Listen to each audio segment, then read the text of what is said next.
खुलुमबाय बेयो बड'लेण्ड इंखं टेलिभिजन दिनै 2 एप्रिल 2024 शुक्रबारखालि सानसेनि बरादखौ नोंथांमोननि खाथियाव लाबोदों आं सदानन्द दैमारिया सिगां फरायथिनो लादों मेष राशि दिनैनि साना जोबोर मोजां गोसोखौ जोबोर गोजोननाय मोनगोन गोसोनि बोलोआ दिनै गोबां बांगोन देहाया दिनै मोजाङै थागोन अब्लाबो जानाय लोंनायाव सांग्रां जानाया गाहाम रांखावरियाव जोबोर मोजां होनजायो मोननो गोनां धोनखौ दिनै मोननो हागोन आयआ बांगोन आरजिनाय धोनखौ दोनथुमनो हागोन बेफार फालांगियाव मोजां मुलाम्फा मोननो हागोन मावनो लानाय खामानिखौ थि समावनो आरो गोरलैयैनो मावफुंनो हागोन पजिटिभ एनार्जिनि गोहोम गोग्लैगोन न'खराव अननानै फैगोन समाजाव दिनै गोबां मान मोननो हागोन बयनिबो गोसोखौ दिनै जै खालामनो हागोन बयजोंबो अनसायजागोन लाइमोनफोरनि गोसोआ दिनै जोबोर रमान्टिक जागोन आरो गावबा गावनि गोसोनि साननायफोरखौबो फोरमायलायनो हागोन फरायसाफ्रा फरायनायाव गोसो दुंखांगोन आरो मोजां फिथाइ मोनगोन गावनि सायाव फोथायनाय फैगोन पजिटिभ एनार्जिनि गोहोम गोग्लैगोन सोरबा लोगोनिफ्राय मोजां खौरां फैगोन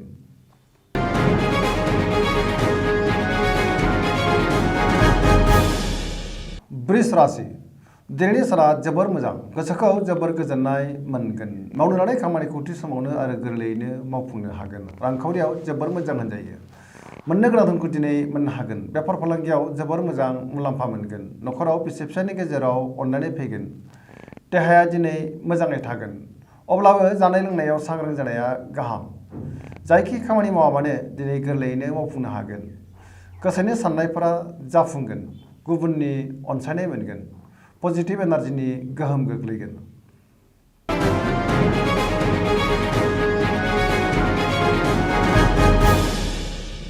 मिथुन राशि दिनैनि साना मोजां आरो गाज्रिनि गेजेरजों बाबेनलांगोन गोसोखौ गोबां गुलुं गुजुं आरो गुलाय गुजाय मोनगोन सोरबा सायाव गोबां रागा जोंफ्लांनो हागौ सोरबा लोगोजों नांलाय खमलायबो जानो हागौ गोसोनि साननायफ्रा गोरोबनाय नङा देहाया दिनै बारा मोजां थानाय नङा जानाय लोंनायाव सांग्रां जानाया गाहाम गगा बायदिसिनाजों खस्थ' मोनगोन रांखावरियाव मोजां बेफार फालांगियावबो मोजां मुलाम्फा मोनगोन न'खराव बिदा फंबायनि गेजेराव एना एनि फैनो हागौ गोसोनि बोलोआ लोरबां जागोन बिमा बिफानि अननाय आरो बोर मोनगोन सोरजोंबा रायखोमा जागोन गोसोनि साननायफ्रा देबार नांगोन नेगेटिभ एनार्जिनि गोहोम गोग्लैगोन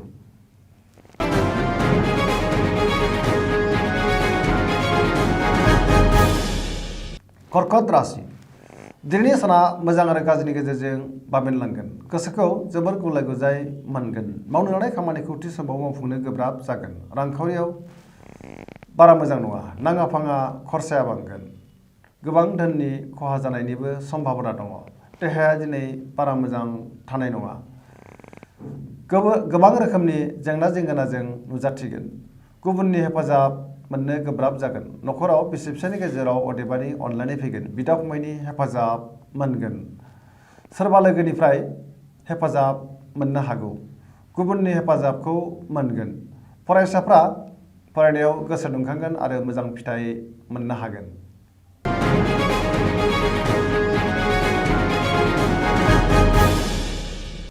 सिंह राशि दिनैनि साना जोबोर मोजां गोसोखौ जोबोर गोजोननाय मोनगोन मावनो लानाय खामानिखौ थि समावनो मावफुंनो हागोन रांखावरियाव जोबोर मोजां होनजायो बेफार फालांगियाव जोबोर मोजां मुलाम्फा मोनगोन न'खराव बिसि फिसायनि गेजेराव अननानै फैगोन गोसोनि बोलोआ बांगोन मावनो लानाय खामानिखौ थि समावनो मावफुंनो हानानै गोसोखौ जोबोर गोजोननाय मोनगोन गोसोनि साननायफोरा जाफुंगोन समाजाव दिनै गोबां मान मोनगोन न'खराव बिसि फिसायनि गेजेराव अननानै फैगोन बिदा फंबायजों मोजां सोमोन्दो थागोन लाइमोनफोरनि गोसोआ दिनै जोबोर रमान्टिक जागोन आरो गावबा गावनि गोसोनि साननायफोरखौबो फोरमायलायनो हागोन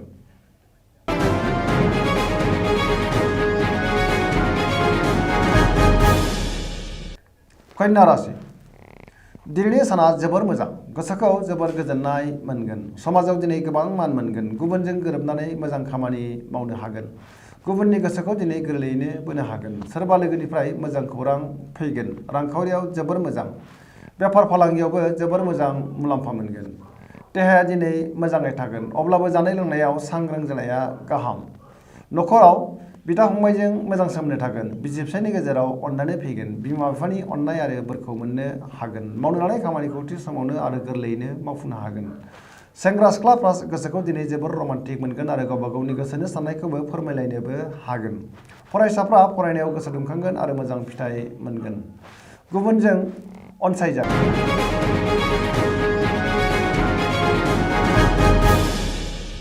तुला राशि दिनैनि साना जोबोर मोजां।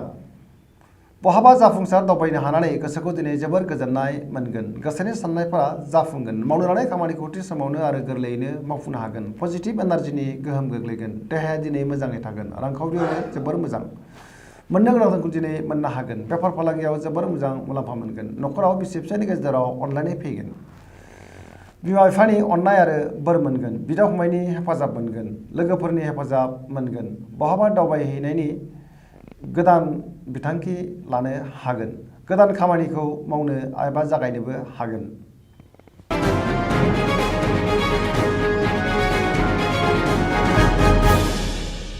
वृश्चिक राशि दिनैनि साना जोबोर मोजां।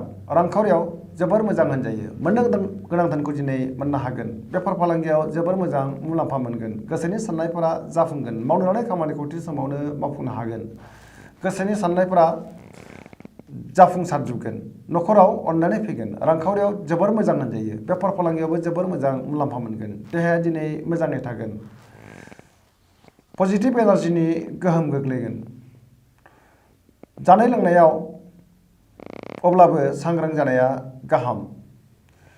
सोरबा लोगोआ गाज्रि नोजोर होखोमानो हागौ। सांग्रां जानाया गाहाम। अब्लाबो नाथाय सुथुरा फेजेननो हानाय नङा।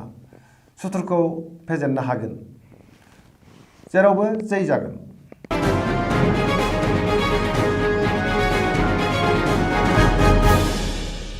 धनु राशि दिनैनि साना मोजां आरो गाज्रिनि गेजेरजों बाबेनलांगोन।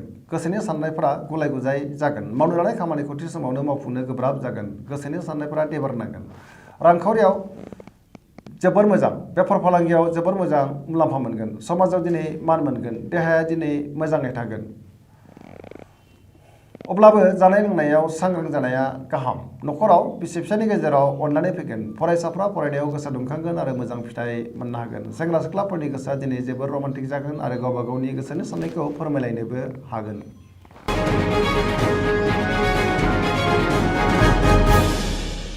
मकर राशि दिनैनि साना मोजां आरो गाज्रिनि गेजेरजों बाबेनलांगोन। गोसोखौ जोबोर आला खाला मोनगोन। देहाया दिनै बारा मोजां थानाय नङा।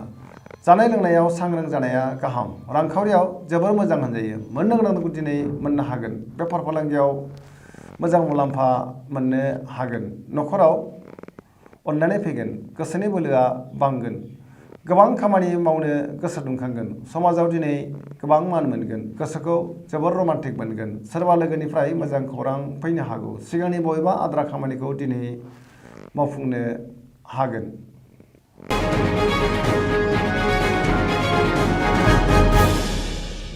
कुम्भ राशि दिनैनि साना जोबोर मोजां।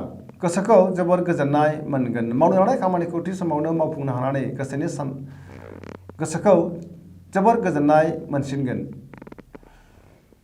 समाजाव दिनै गोबां मोनगोन। रांखावरियाव जोबोर मोजां होनजायो। बेफार फालांगियावबो जोबोर मोजां मुलाम्फा मोनगोन। देहाया दिनै मोजाङै थागोन। न'खराव अनलायनाय फैगोन। सोरबा लोगोनिफ्राय मोजां खौरां फैगोन।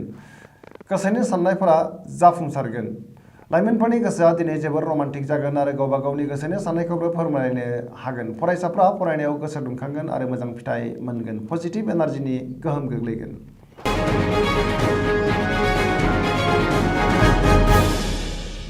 मीन राशि दिनैनि साना जोबोर मोजां। गोसोखौ जोबोर गोजोननाय मोनगोन। गोसोनि बोलोआ बांगोन। गावनि गोसोनि साननायखौ गुबुननो फोरमायनो हागोन। देहाया दिनै मोजाङै थागोन। रांखावरियाव जोबोर मोजां। मोननो गोनांखौ दिनै मोननो हागोन। आरजिनाय धोनखौ दिनै दोनथुमनो हागोन। न'खराव बिसि फिसायनि गेजेराव अनलायनाय फैगोन। मावनो लानाय खामानिखौ थि समावनो आरो गोरलैयैनो मावफुंनो हानानै गोसोनि बोलोआ बांगोन। पजिटिभ एनार्जिनि गोहोम गोग्लैगोन। जायखि खामानि मावामानो दिनै खामानिफोरखौ मोजाङैनो आरो फारि फारि मावफुंनो हागोन।